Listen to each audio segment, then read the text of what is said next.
ഞാൻ വളരെയധികം ബഹുമാനിക്കുന്ന ശ്രീ അക്ബർ ഊർജസ്വരനായ ഒരു പ്രാസംഗികനാണ്, മഹാപണ്ഡിതനാണ്. നിരവധി പുസ്തകങ്ങൾ അദ്ദേഹം എഴുതിയിട്ടുണ്ട്. അദ്ദേഹത്തിന്റെ ഒരുപാട് കാസറ്റുകൾ ഞാൻ കേട്ടിട്ടുണ്ട്. അദ്ദേഹത്തിന്റെ ഒരുപാട് പ്രസംഗങ്ങൾ ഞാൻ കേട്ടിട്ടുണ്ട്.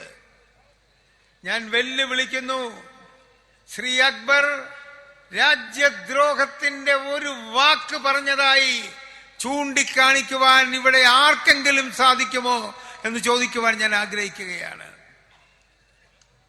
അതേപോലെ വിഷം തീതുപ്പുന്ന നാവുമായി ചില സ്ത്രീകൾ,